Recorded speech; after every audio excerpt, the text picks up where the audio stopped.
भीष्म पर्व, श्रीमद् भगवद गीता पर्व, द्वाविंशोऽध्याय। युधिष्ठिर की रणयात्रा, अर्जुन और भीमसेन की प्रशंसा तथा श्रीकृष्ण का अर्जुन से कौरव सेना को मारने के लिए कहना। संजय कहते हैं, भरत श्रेष्ठ। तदनंतर राजा युधिष्ठिर ने भीष्म जी की सेना का सामना करने के लिए अपनी सेना की व्यूहरचना करते हुए उसे युद्ध के लिए प्रेरित किया। 1। कुरुकुल के धुरंधर वीर पांडवों ने उत्तम युद्ध के द्वारा उत्कृष्ट स्वर्गलोक की इच्छा रखकर शास्त्रोक्त विधि से शत्रु के मुकाबले में अपनी सेना का व्यूह निर्माण किया। 2। व्यूह के मध्य भाग में सव्यसाची अर्जुन द्वारा सुरक्षित शिखंडी की सेना थी और अग्रभाग में भीमसेन द्वारा पालित धृष्टद्युम्न विचरण कर रहे थे। 3। राजन, उस व्यूह के दक्षिण भाग की रक्षा इंद्र के समान धनुर्धर सात्वत शिरोमणि श्रीमा सात्यकी कर रहे थे। 4। राजा युधिष्ठिर हाथियों की सेना के बीच में खड़े एक सुंदर रथ पर आरूढ़ हुए, जो देवराज इंद्र के रथ की समानता कर रहा था। उस रथ में सब आवश्यक सामग्री रखी गई थी। भांति भांति के सुवर्ण तथा रत्नों से विभूषित होने के कारण उस रथ की विचित्र शोभा हो रही थी।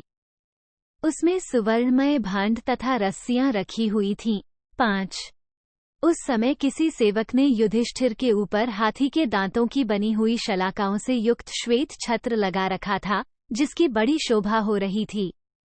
कुछ महर्षिगणों ने नाना प्रकार की स्तुतियों द्वारा महाराज युधिष्ठिर की प्रशंसा करते हुए उनकी दक्षिणावर्त परिक्रमा की। 6।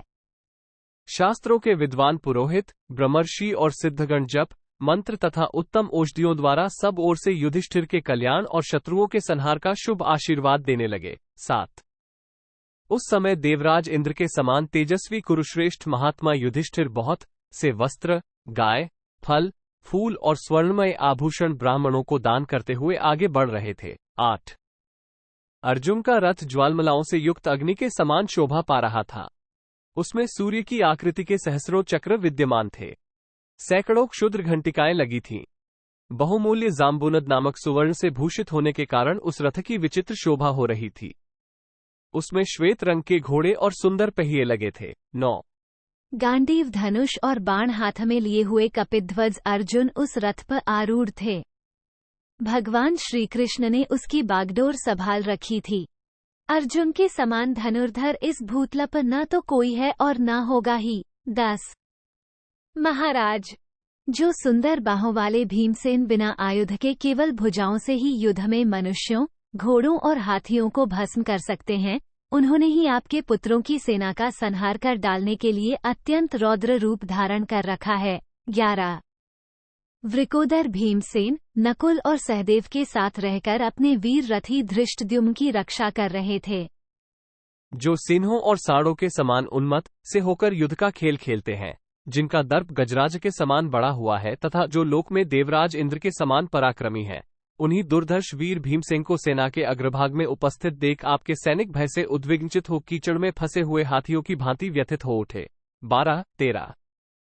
उस समय सेना के मध्यभाग में खड़े हुए दुर्जय वीर निद्राविजयी भरत श्रेष्ठ राजकुमार अर्जुन से भगवान श्रीकृष्ण ने इस प्रकार कहा। 14। भगवान वासुदेव बोले, धनंजय, ये जो अपनी सेना के मध्यभाग में स्थित हो रोष से तप रहे हैं और सिंह के समान हमारी सेना की ओर देखते हैं, ये ही कुरुकुल केतु भीष्म है, जिन्होंने अब तक 300 अश्वमेध यज्ञों का अनुष्ठान किया है। 15। जैसे बादल अंशुमाली सूर्य को ढक लेते हैं, उसी प्रकार ये सारी सेनाएं इन महानुभाव भीष्म को आच्छादित किए हुए हैं। नरवीर अर्जुन, तुम पहले इन सेनाओं को मारकर भरत कुलभूषण भीष्म जी के साथ युद्ध की अभिलाषा करो। 16। इति श्रीमहाभारते भीष्मपर्वणि श्रीमद्भगवद्गीतापर्वणि श्रीकृष्णार्जुन संवादे द्वाविंशोऽध्यायः। 22। इस प्रकार श्रीमहाभारत भीष्म पर्व के अंतर्गत श्रीमद्भगवद्गीता पर्व में श्रीकृष्ण और अर्जुन का संवाद विषयक 22वां अध्याय पूरा हुआ। 22।